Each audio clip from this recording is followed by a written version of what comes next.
Circuit RLC, décharge d'un condensateur dans une bobine dans un circuit RLC en série. Décharge d'un condensateur. Le montage est constitué de un condensateur de capacité initialement chargé et porteur de la charge Q0 sous une tension E. Une bobine de coefficient d'induction L et de résistance interne R. Un conducteur ohmique de résistance R0. Considère R total c'est égal à R0 plus R. Il faut penser aux transitions. Comment passer de UR vers I? On applique la relation UR égale à RI. De I vers Q, on applique la relation I c'est égal à D de Q sur D de T.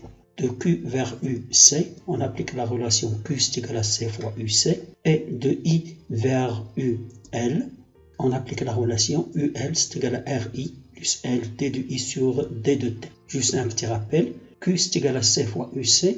I, c'est la dérivée de Q, alors c'est C fois la dérivée de UC. D de I sur D de T, c'est la dérivée seconde de Q, c'est C fois la dérivée seconde de UC.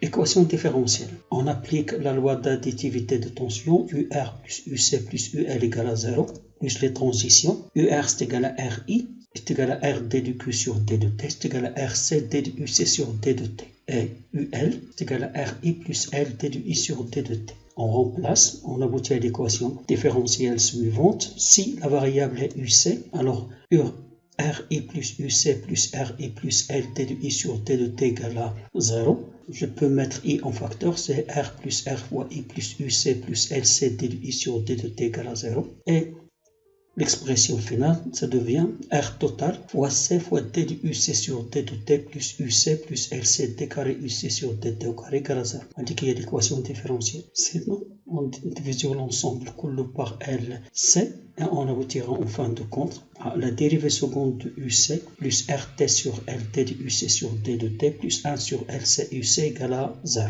Si la variable est Q, de la même manière, on essaye de déterminer une relation de l'effet à Q. Alors on aboutit en fin de compte à D carré Q plus RT sur LT de Q sur D de T plus 1 sur LCQ égale à 0. C'est l'équation différentielle vérifiée par Q. On a les deux équations différentielles, ديال UC والأخرى ديال Q. On observe. شنو هما l'observation اللي غادي نشوفوها حنايا؟ on observe ثلاثة ديال الحالات. الأولى كتسمى un régime périodique و T0 كتسمى la période. في le deuxième cas غادي نشوفو une courbe décroissante اللي غادا كتنقص l'amplitude ديالها كتسمى un régime pseudo-périodique و T كتسمى la pseudo-période. وكاين عندنا un autre régime كيتسمى régime apériodique اللي ما عندوش هو une période. La résistance est le dipôle qui influe sur l'amplitude des oscillations. La résistance R de circuit est négligeable, l'amortissement l'est aussi, et le régime est périodique. Parce que quand on a la résistance égale à 0, le régime est périodique. Et là, quand on a égale à 0, quand faible, le régime est pseudo-périodique. Quand on a des amortissements faibles. Ou là, quand élevé, quand on a une oscillation, le régime est apériodique. Courbe de tension de condensateur dans le régime pseudo-périodique. L'amplitude des oscillations diminue quand on a la pseudo-période.